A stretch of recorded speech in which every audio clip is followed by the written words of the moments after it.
أعوذ بالله من الشيطان الرجيم. براءة من الله ورسوله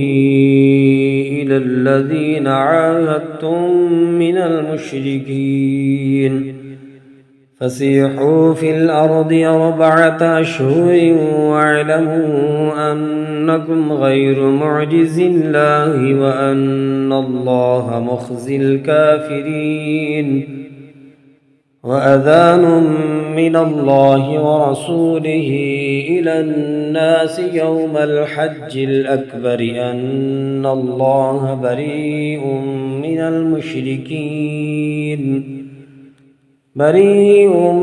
المشركين ورسوله فإن تبتم فهو خير لكم وإن توليتم فاعلموا أنكم غير معجز الله وبشر الذين كفروا بعذاب أليم. إلا الذين عاهدتم من المشركين ثم لم ينقصوكم شيئا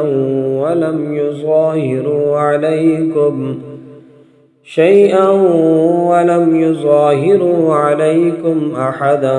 فأتموا إليهم عهدهم إلى مدتهم إن الله يحب المتقين. فإذا انسلخ الأشهر الحرم فاقتلوا المشركين حيث وجدتموهم وخذوهم واحصروهم واقعدوا لهم كل مرصد. فإن تابوا وأقاموا الصلاة وآتوا الزكاة فخلوا سبيلهم إن الله غفور رحيم. وإن أحد من المشركين استجارك فأجره حتى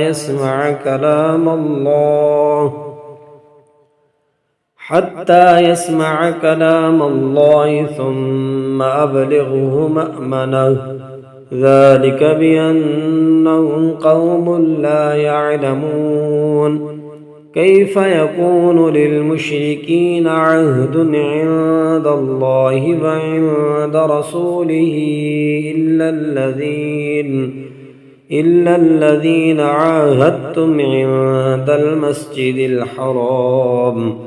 فما استقاموا لكم فاستقيموا لهم إن الله يحب المتقين. كيف وإن يظهروا عليكم لا يرقبوا فيكم إلا ولا ذمة يرضونكم بأفواههم وتأبى قلوبهم وأكثرهم فاسقون. اشتروا بآيات الله ثمنا قليلا فصدوا عن سبيله إنهم ساء ما كانوا يعملون. لا يرقبون في مؤمن إلا ولا ذمة وأولئك هم المعتدون. فإن تابوا وأقاموا الصلاة وآتوا الزكاة فإخوانكم في الدين ونفصل الآيات لقوم يعلمون. وإن نكثوا أيمانهم من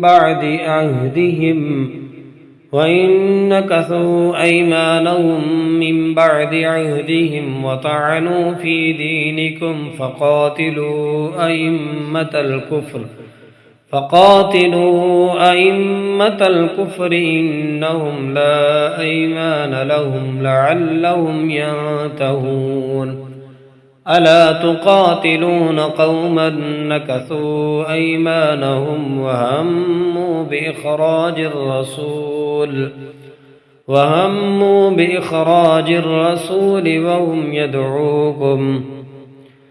وهموا بإخراج الرسول وهم بدؤوكم أول مرة أتخشونهم فالله أحق أن تخشوه إن كنتم مؤمنين قاتلوهم يعذبهم الله بأيديكم ويخزهم وينصركم عليهم ويشف صدور قوم مؤمنين ويذهب غيظ قلوبهم ويتوب الله على من يشاء والله عليم حكيم أم حسبتم أن تتركوا ولما يعلم الله الذين جاهدوا منكم ولم يتخذوا من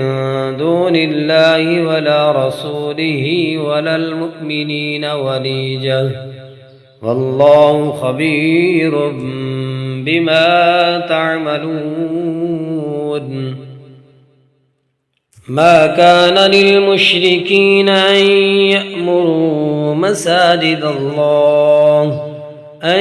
يعمروا مساجد الله شاهدين على أنفسهم بالكفر أولئك حبطت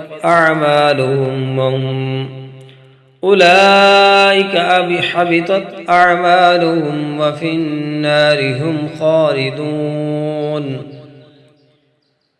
ما كان للمشركين أن يعمروا مساجد الله شاهدين على أنفسهم بالكفر أولئك حبطت أعمالهم وفي النار هم خالدون إنما يعمر مساجد الله من آمن بالله واليوم الآخر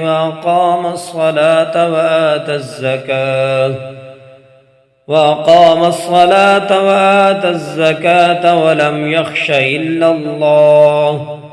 فعسى أولئك أن يكونوا من المهتدين أجعلتم سقاية الحاج وعمارة المسجد الحرام كمن آمن بالله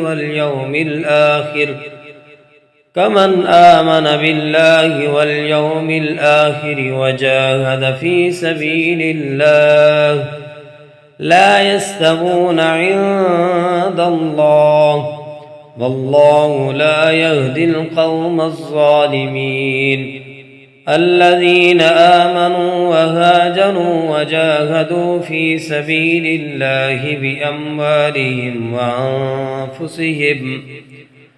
بأموالهم وأنفسهم أعظم درجة عند الله وأولئك هم الفائزون يبشرهم ربهم برحمة منه ورضوان وجنات لهم فيها نعيم مقيم خالدين فيها أبدا إن الله عنده أجر عظيم يا أيها الذين آمنوا لا تتخذوا آباءكم وإخوانكم أولياء إن استحبوا الكفر على الإيمان ومن يتولهم منكم فأولئك هم الظالمون قل إن كان آباؤكم وأبناؤكم وإخوانكم وأزواجكم وعشيرتكم وأموال اقترفتموها وتجارة تخشون كسادها ومساكن ترضونها أحب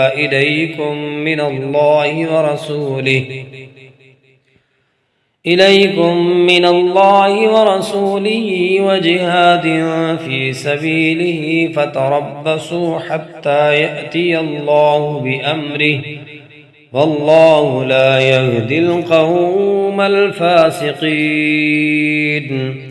لقد نصركم الله في مواطن كثيرة ويوم حنين إذ أعجبتكم كثرتكم فلم تغن عنكم شيئا وضاقت عليكم الأرض بما رحبت ثم وليتم مدبرين. ثم أنزل الله سكينته على رسوله وعلى المؤمنين وأنزل جنودا لم تروها وعذب الذين كفروا وذلك جزاء الكافرين. ثم يتوب الله من بعد ذلك على من يشاء والله غفور رحيم. يا أيها الذين آمنوا إنما المشركون نجس فلا يقربوا المسجد الحرام بعد عامهم هذا وإن خفتم عيلة فسوف يغنيكم الله من فضله إن شاء إن الله عليم حكيم. قاتلوا الذين لا يؤمنون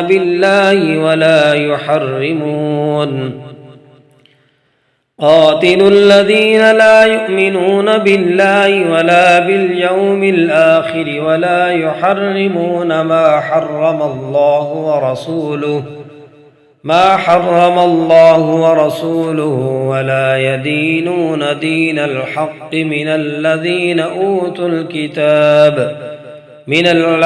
أوتوا الكتاب حتى يعطوا الجزية عن يد وهم صاغرون. وقالت اليهود عزير ابن الله وقالت النصارى المسيح ابن الله ذلك قولهم بأفواههم يضاهئون قول الذين كفروا من قبل قاتلهم الله أنى يؤفكون.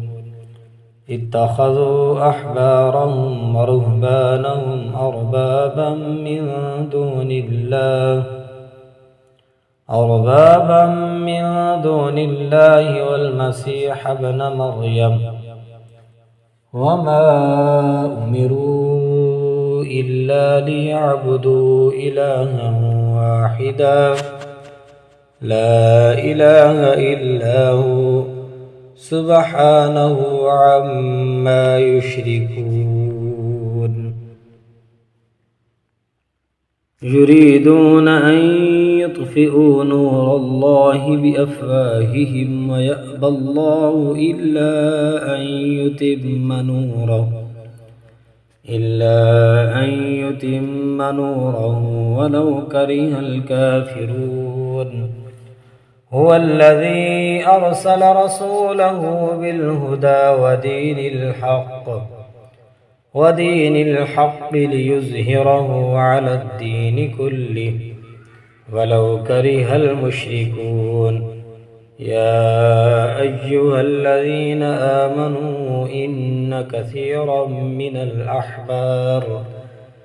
الأحبار والرهبان ليأكلون أموال الناس بالباطل ويصدون عن سبيل الله والذين يكنزون الذهب والفضة ولا ينفقونها في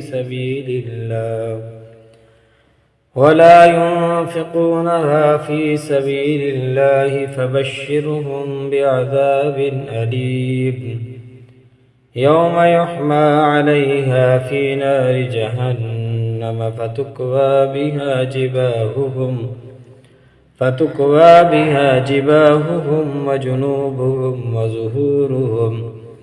هذا ما كنزتم لأنفسكم فذوقوا ما كنتم تكنزون إن عدة الشهور عند الله 12 شهرا في كتاب الله يوم خلق السماوات والأرض منها 4 حرم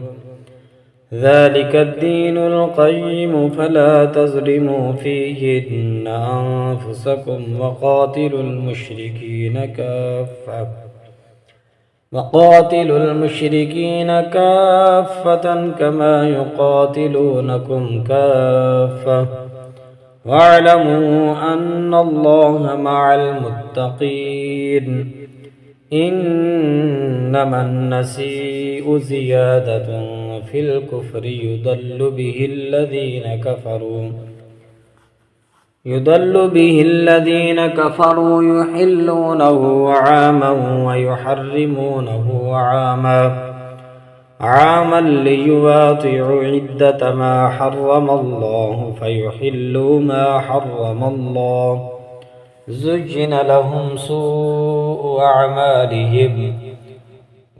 والله لا يهدي القوم الكافرين يا أيها الذين آمنوا ما لكم إذا قيل لكم انفروا في سبيل الله اثاقلتم إلى الأرض أرضيتم بالحياة الدنيا من الآخرة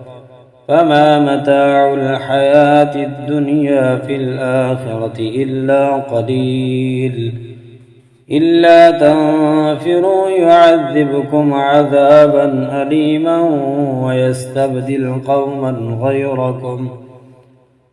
ويستبدل قوما غيركم ولا تضروه شيئا والله على كل شيء قدير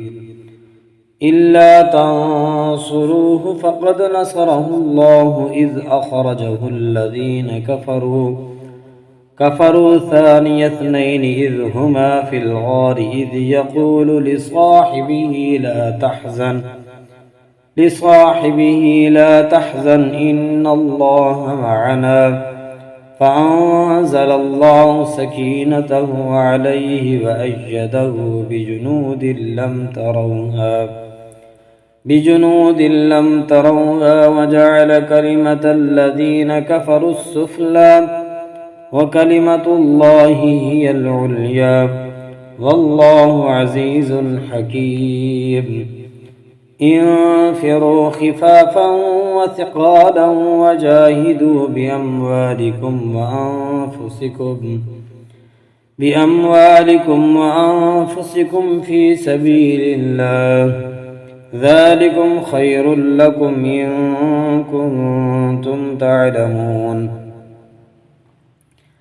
لو كان عرضا قريبا وسفرا قاصدا لاتبعوك ولكن بعدت عليهم الشقة وسيحلفون بالله لو استطعنا لخرجنا معكم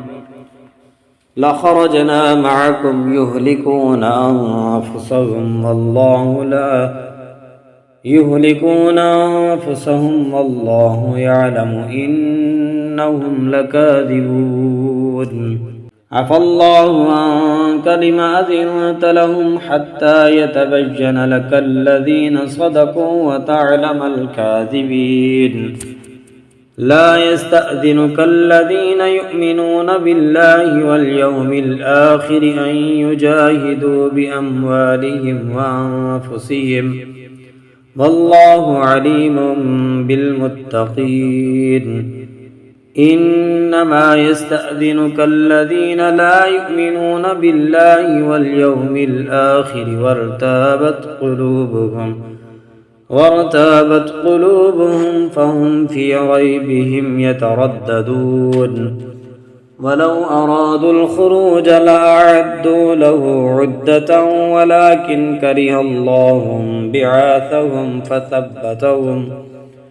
كره الله بعاثهم فثبتهم وقيل اقعدوا مع القاعدين لو خرجوا فيكم ما زادوكم إلا خبالا ولأوضعوا خلالكم يبغونكم الفتنة وفيكم سماعون لهم والله عليم بالظالمين لقد ابتغوا الفتنة من قبل وقلبوا لك الأمور حتى جاء الحق وظهر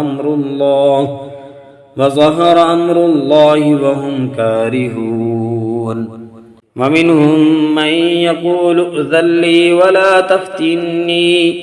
ألا في الفتنة سقطوا وإن جهنم لمحيطة بالكافرين إن تصبك حسنة تسؤهم وإن تصبك مصيبة يقولوا قد أخذنا أمرنا من قبل ويتولوا وهم فرحون قد أخذنا أمرنا من قبل ويتولوا وهم فرحون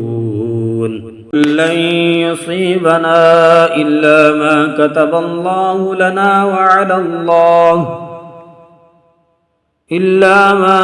الله لنا هو مولانا وعلى الله فليتوكل المؤمنون قل هل تربصون بنا إلا إحدى الحسنيين ونحن نتربص بكم أن يصيبكم الله بعذاب من عنده أو بأيدينا فتربصوا إنا معكم متربصون قل أنفقوا طوعا أو كرها لن يتقبل منكم إنكم كنتم قوما فاسقين وما منعهم أن تقبل منهم نفقاتهم إلا أنهم كفروا بالله وبرسوله ولا يأتون الصلاة إلا وهم كسالى ولا ينفقون إلا وهم كارهون فلا تعجبك أموالهم ولا أولادهم إنما يريد الله ليعذبهم بها في الحياة الدنيا وتزهق أنفسهم وهم كافرون ويحلفون بالله إنهم لمنكم وما هم منكم ولكنهم قوم يفرقون لو يجدون ملجأ أو مغارات أو مدخلا لولوا إليه وهم يجمعون ومنهم من يلمزك في الصدقات فإن أعطوا منها رضوا وإن لم يعطوا منها إذا هم يسخطون ولو أنهم رضوا ما آتاهم الله ورسوله وقالوا حسبنا الله سيؤتينا الله من فضله ورسوله إنا إلى الله راغبون إنما الصدقات للفقراء والمساكين والعاملين عليها والمؤلفة قلوبهم وفي الرقاب والغارمين وفي سبيل الله وابن السبيل فريضة من الله والله عليم حكيم ومنهم الذين يؤذون النبي ويقولون هو أذن قل أذن خير لكم يؤمن بالله ويؤمن للمؤمنين ورحمة للذين آمنوا منكم والذين يؤذون رسول الله لهم عذاب أليم يحلفون بالله لكم ليرضوكم والله ورسوله أحق أن يرضوه إن كانوا مؤمنين ألم يعلموا أنه من يحادد الله ورسوله ورسوله فأن له نار جهنم خالدا فيها، ذلك الخزي العظيم. يحذر المنافقون أن تنزل عليهم سورة تنبئهم بما في قلوبهم، قل استهزئوا إن الله مخرج ما تحذرون. ولئن سألتهم ليقولن إنما كنا نخوض ونلعب، قل أبالله وآياته ورسوله كنتم تستهزئون. لا تعتذروا قد كفرتم بعد إيمانكم، إن نعف عن طائفة منكم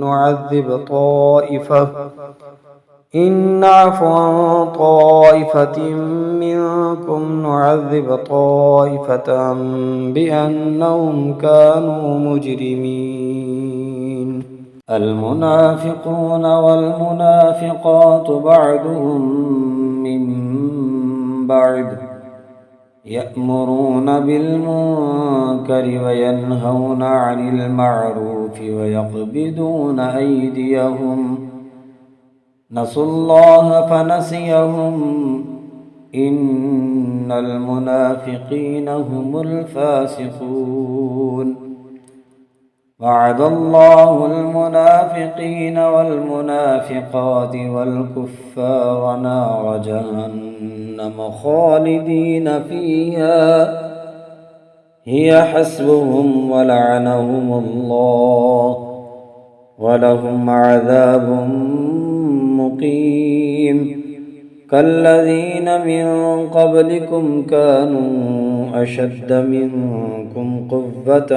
وأكثر أموالا وأولادا، فاستمتعوا بخلاقهم فاستمتعتم بخلاقكم كما استمتع الذين من قبلكم بخلاقهم وخذتم كالذي خاضوا،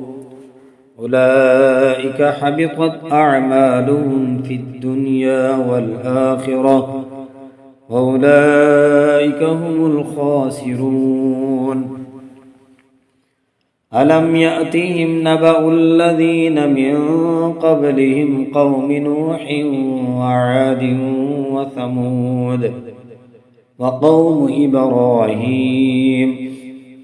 وقوم إبراهيم وأصحاب مدين والمؤتفكات،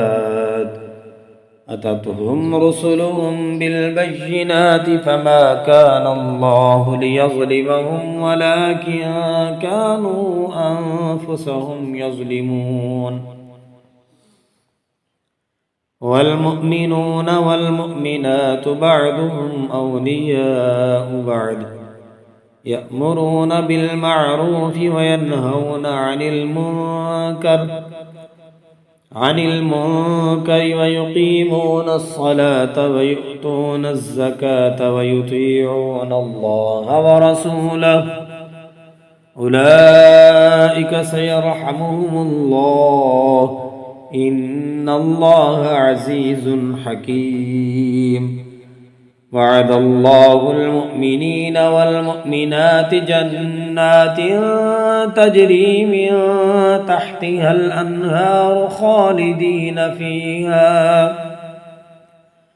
خالدين فيها ومساكن طيبة في جنات عدن، ورضوان من الله أكبر، ذلك الفوز العظيم. يا أيها النبي جاهد الكفار والمنافقين واغلظ عليهم، ومأواهم جهنم وبئس المصير. يحلفون بالله ما قالوا ولقد قالوا كلمة الكفر وكفروا بعد إسلامهم وهموا بما لم ينالوا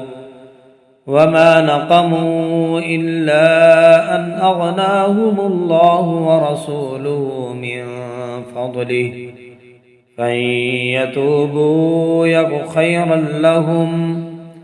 وإن يتولوا يعذبهم الله عذابا أليما في الدنيا والآخرة وما لهم في الأرض من ولي ولا نصير ومنهم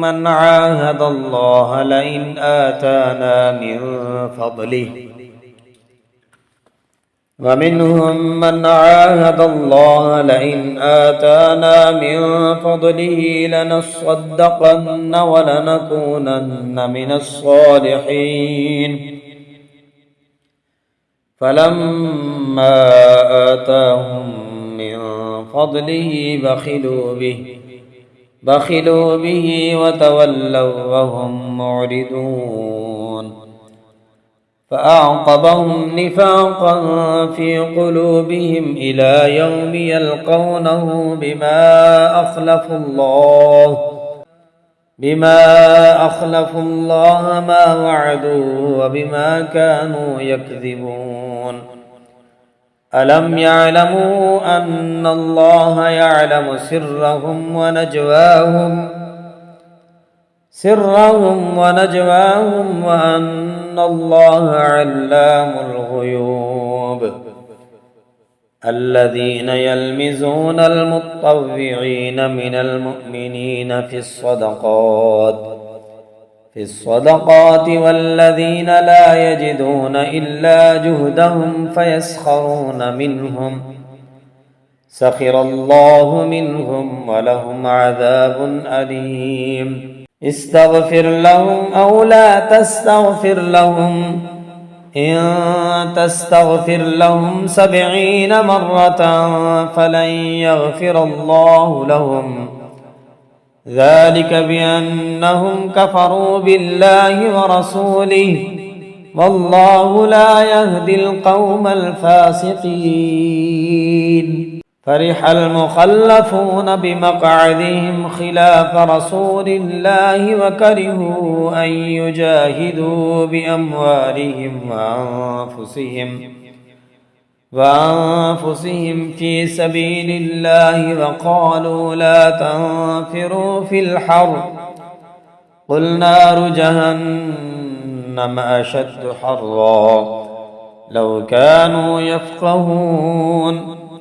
فليضحكوا قليلا وليبكوا كثيرا جزاء بما كانوا يكسبون فإن رجعك الله إلى طائفة منهم فاستأذنوك للخروج فقل لن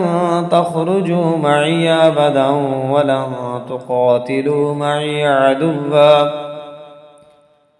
إنكم رضيتم بالقعود أول مرة فاقعدوا مع الخالفين ولا تصل على أحد منهم مات أبدا ولا تقم على قبره إنهم كفروا بالله ورسوله وماتوا وهم فاسقون ولا تعجبك أموالهم وأولادهم إنما يريد الله أن يعذبهم بما في الدنيا ولا تعجبك أموالهم وأولادهم إنما يريد الله أن يعذبهم بها في الدنيا وتزهق أنفسهم وهم كافرون وإذا أنزلت سورة أن آمنوا بالله وجاهدوا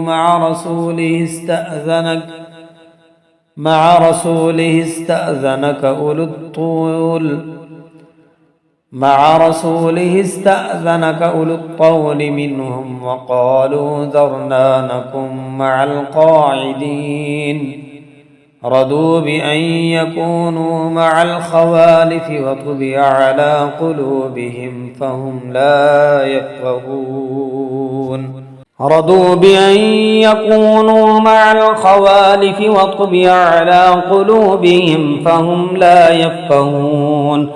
لكن الرسول والذين آمنوا معه جاهدوا بأموالهم وأنفسهم وأولئك لهم الخيرات وأولئك هم المفلحون أعد الله لهم جنات تجري من تحتها الأنهار خالدين فيها ذلك الفوز العظيم وجاء المعذرون من الأعراب ليؤذن لهم وقعد الذين كذبوا الله ورسوله سيصيب الذين كفروا منهم عذاب أليم ليس على الضعفاء ولا على المرضى ولا على الذين إذا ما أتوك لتحملهم قلت لا أجد ما أحملكم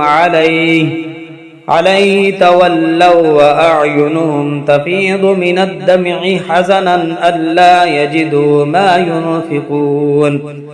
إنما السبيل على الذين يستأذنونك وهم أغنياء رضوا بأن يكونوا مع الخوالف وطبع الله على قلوبهم فهم لا يعلمون يعتذرون إليكم إذا رجعتم إليهم قل لا تعتذروا لن نؤمن لكم قد نبأنا الله من أخباركم وسيرى الله عملكم ورسوله ثم تردون إلى عالم الغيب والشهادة فينبئكم بما كنتم تعملون سيحلفون بالله لكم إذا انقلبتم إليهم لتعرضوا عنهم فأعرضوا عنهم إنهم رجس ومأواهم جهنم جزاء بما كانوا يكسبون يحلفون لكم لترضوا عنهم فإن ترضوا عنهم فإن الله لا يرضى عن القوم الفاسقين الأعراب أشد كفرا ونفاقا وأجدر ألا يعلموا حدود ما أنزل الله على رسوله والله عليم حكيم ومن الأعراب من يتخذ ما ينفق مغرما ويتربص بكم الدوائر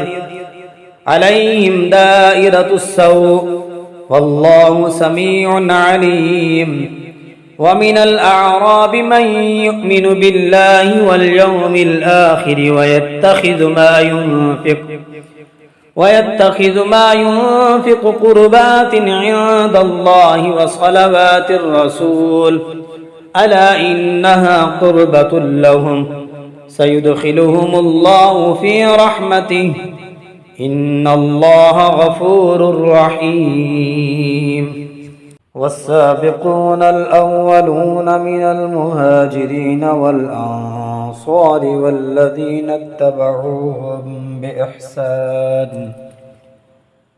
والذين اتبعوهم بإحسان رضي الله عنهم ورضوا عنه وأعد لهم جنات تجري تحتها الأنهار خالدين فيها أبدا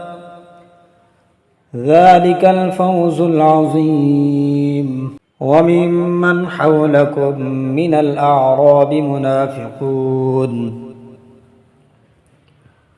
ومن أهل المدينة مردوا على النفاق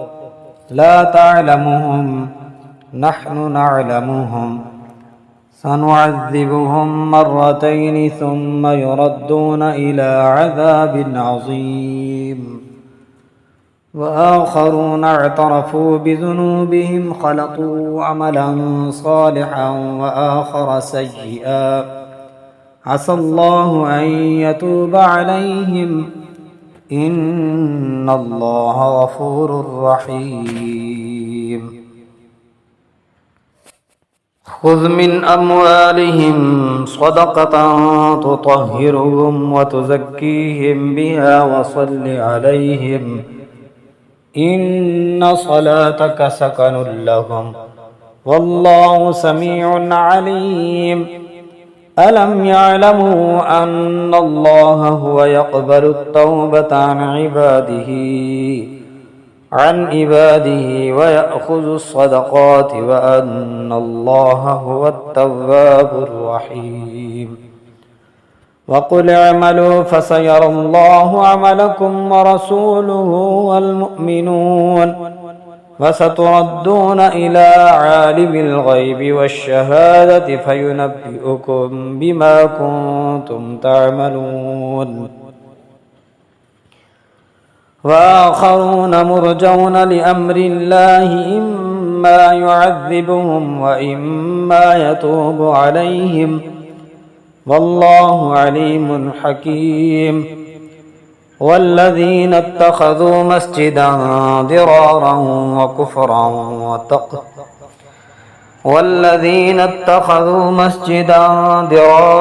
وكفرا وتفريقا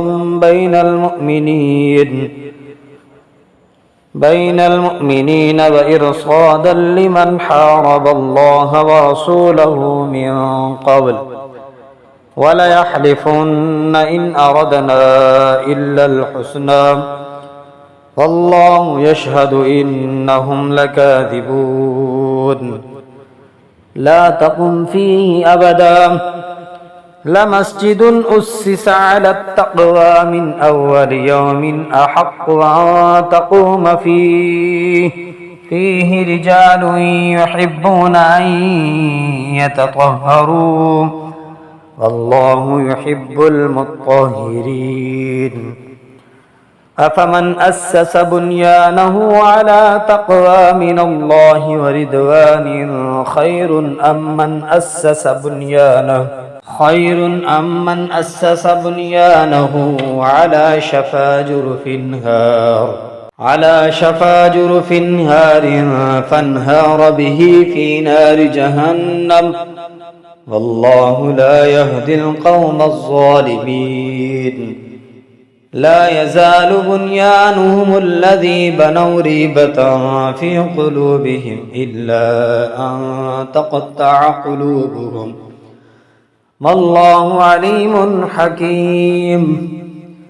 إن الله اشترى من المؤمنين أنفسهم وأموالهم بأن لهم الجنة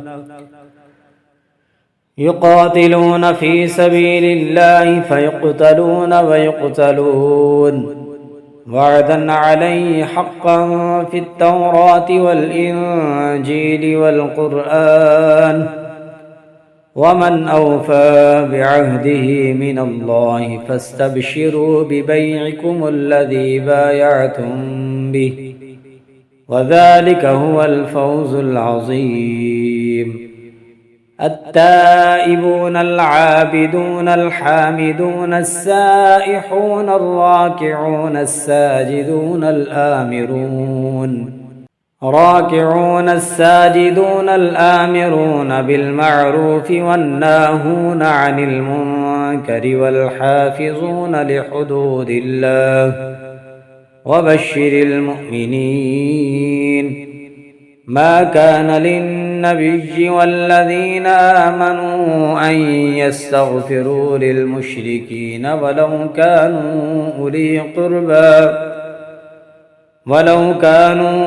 أولي قربى من بعد ما تبين لهم أنهم أصحاب الجحيم. وما كان استغفار إبراهيم لأبيه إلا عن موعدة وعدها إياه فلما تبين له أنه عدو لله تبرأ منه إن إبراهيم لأواه حليم وما كان الله ليضل قوما بعد إذ هداهم حتى يبين لهم ما يتقون إن الله بكل شيء عليم إن الله له ملك السماوات والأرض يحيي ويميت وما لكم من دون الله من ولي ولا نصير لقد تاب الله على النبي والمهاجرين والأنصار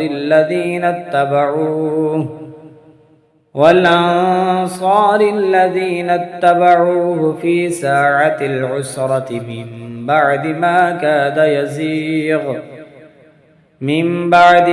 كاد يزيغ قلوب فريق منهم ثم تاب عليهم إنه بهم رءوف رحيم وعلى الثلاثة الذين خلفوا حتى إذا ضاقت عليهم الأرض بما رحبت وضاقت عليهم أنفسهم وظنوا أن لا ملجأ من الله إلا إليه ثم تاب عليهم ليتوبوا إن الله هو التواب الرحيم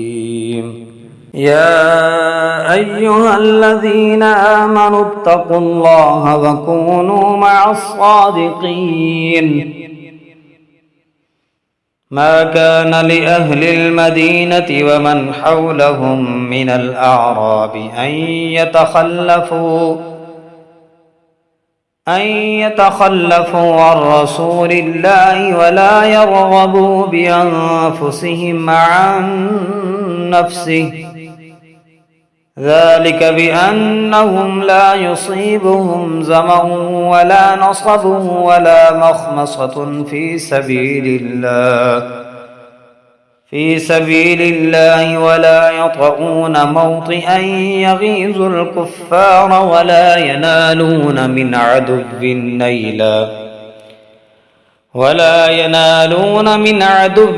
نيلا إلا كتب لهم به عمل صالح إن الله لا يضيع أجر المحسنين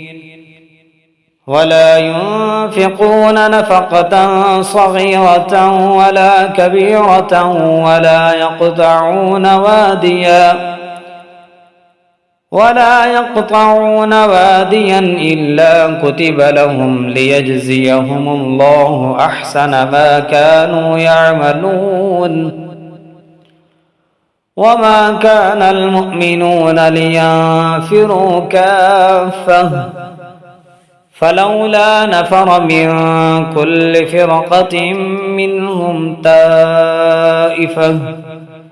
من كل فرقة منهم طائفة ليتفقهوا في الدين ولينذروا قومهم إذا رجعوا إليهم لعلهم يحذرون يا أيها الذين آمنوا قاتلوا الذين يلونكم من الكفار وليجدوا فيكم غلظة واعلموا أن الله مع المتقين وإذا ما أنزلت سورة فمنهم من يقول أيكم زادته هذه إيمانا فأما الذين في قلوبهم مرض فزادتهم رجسا إلى رجسهم وماتوا وهم كافرون أولا يرون أنهم يفتنون في كل عام مرة أو مرتين ثم لا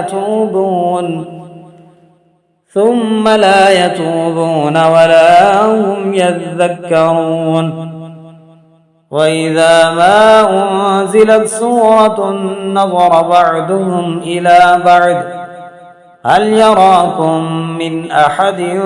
ثم انصرفوا صرف الله قلوبهم بأنهم قوم لا يفقهون.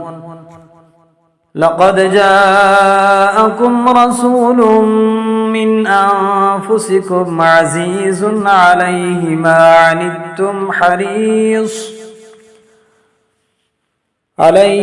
عنتم حريص عليكم بالمؤمنين رؤوف رحيم. فإن تولوا فقل حسبي الله لا إله إلا هو عليه توكلت وهو رب العرش العظيم.